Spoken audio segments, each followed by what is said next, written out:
So, what's up, fellas? This is AJ, and this is the very first kit reviews for the Promised End channel. I've always wanted to do this, and now here's my chance. I wonder if I can do this in one take.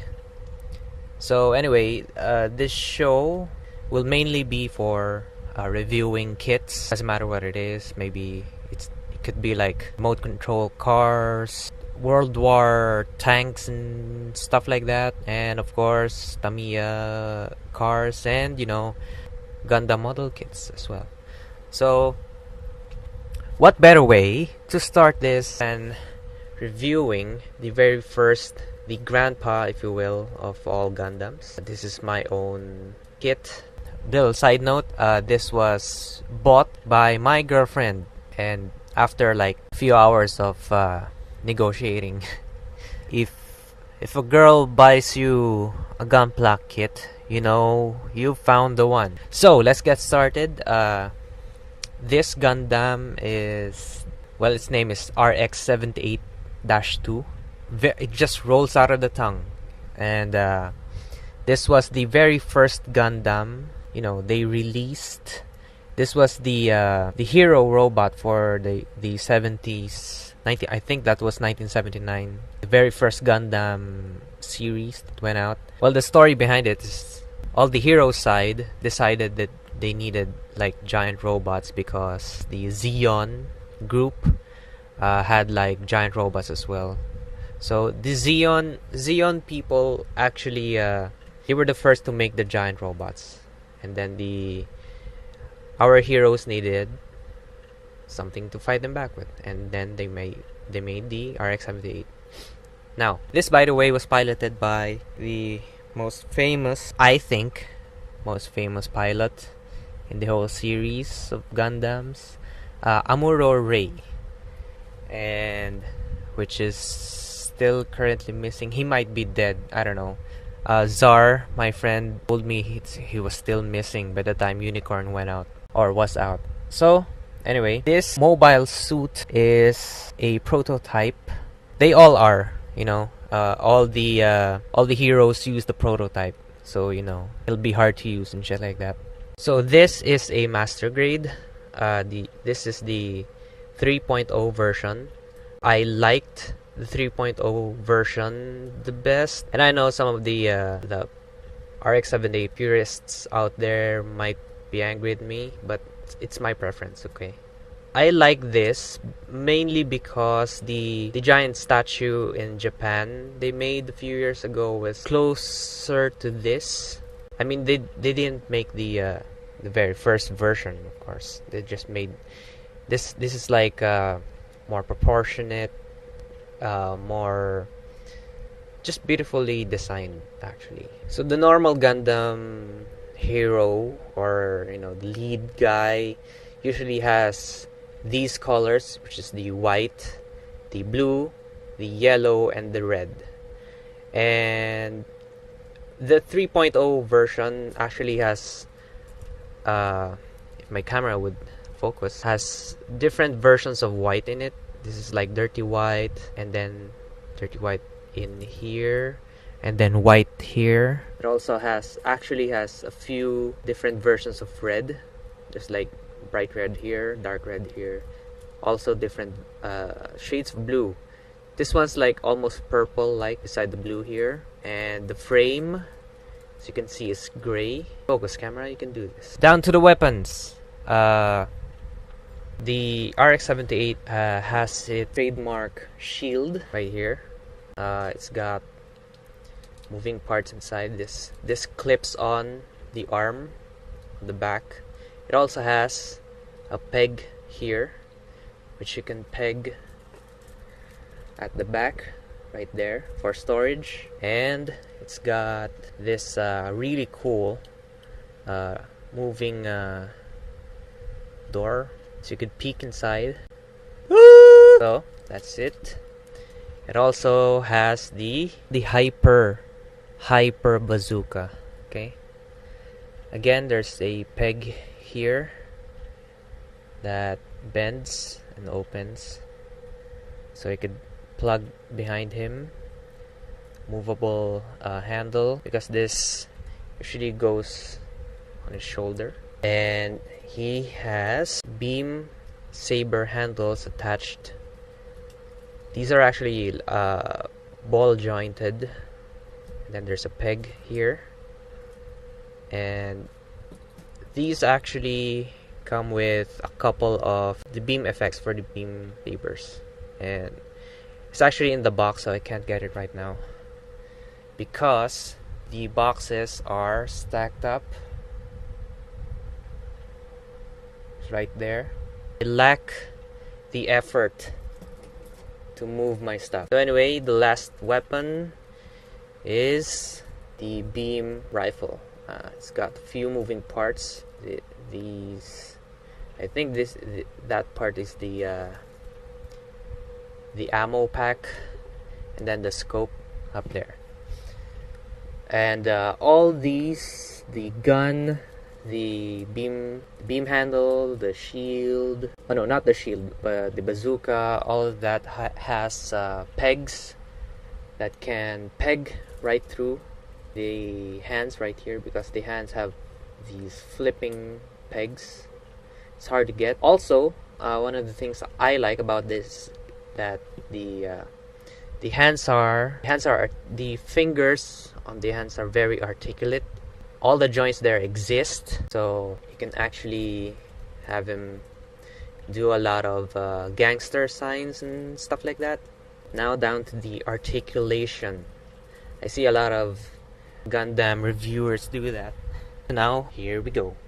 So the head is actually in a ball joint up there, and then down the connection down the torso. So it's got like two joints. You can do the chicken. Can go 360. But why would you do that? The head and the neck and this collar are all connected, because you can take this off, and then you could fit the LED. They're aftermarket stuff that you could fit down there, and the head and the eyes would light up. And also you can only fit the LED pack here if the core fighter isn't in there. Currently the core fighter is in there because I like order. I'm OCD. The shoulder armors are connected on that joint, and just flop the armor on the front. Moves just a little bit. These arms can rotate 360 like that. And if you could peek in here, can go out like that and higher because of the extra joint down there. It's actually inside, and then there's a ball joint on the inside as well. Arm can rotate here, and then double jointed elbow. And if you ever got to build one of these, you would know that there's a piston here and a piston down here, which is actually so cool. But they were really just such a pain in the ass to build. Articulated fingers. The torso would can go sideways, but it actually disconnects from the see right there, and it can go backwards and forwards like this. The torso down here are actually this is actually separated from up here, but you can't really notice that. So the hinged front skirts, this ball jointed side skirts right here, and I think these are also, yeah, ball jointed right here. The legs can move forward that much and back, and when you bend the knee, you could actually see a lot of movement, which is so cool. The armor separates here and here. So cool. Then when you first build these, you would notice that there's armor separation here.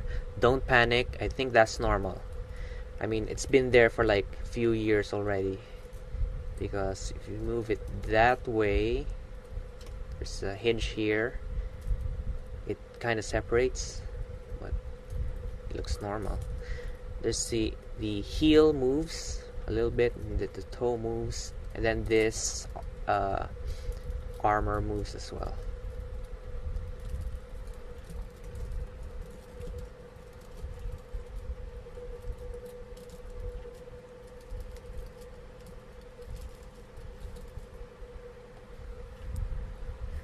So, one of the cool things I like about this is that there was a scene in the cartoon, or the anime, I'm so sorry. He was, I think, entering the atmosphere, and then he was gonna burn up. So, he like took some sort of cloth or protective cloth from his crotch right there, and if you wait, let me get my tool. This panel actually opens just like in the anime, opens like that, and then there's some storage down there for that cloth. And I think it was so funny that they were actually able to put that on there. Another cool thing I like is the moving jetpack. The jets here have a clear plastic on there. You can move this in the jets, and then there's another set down there, if you could see. Yeah, this is a really great this is a really great kit. Let's check out the core fighter, shall we? So what you do is these are actually very loose on mine. I'm not sure if every kit out there, every 3.0 kit out there are like this. You could just pull it out like this, and you could pull this off.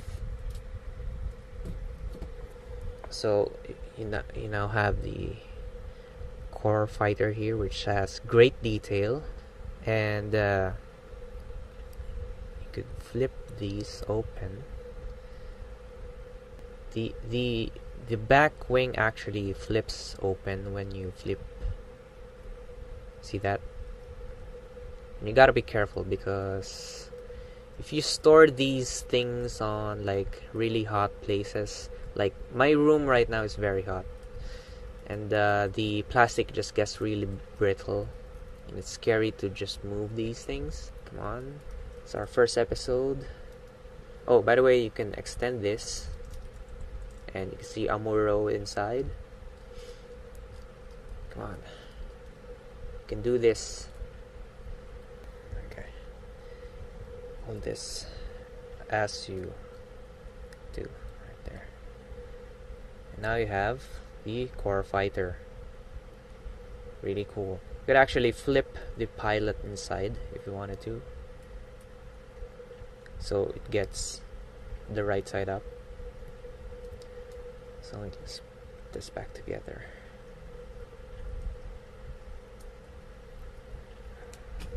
You could actually not include the core fighter anymore if you're not really particular with that. The kit comes with a block that doesn't transform. It's actually just a gray piece. You can just flop this back on. Actually, you know what? I'm gonna put it in. I can't bear the thought of leaving this thing outside. It's not right. It wasn't made for that. There you go. So, final thoughts. I recommend, if you like collecting the RX78-2, that you also get the 3.0. Like, it's not like, oh, it's like the new version. It's not like the old ones. Well, I get that, but if you want to collect them all, this is an okay kit. I really like it. So that's it, and we will see you at the next review.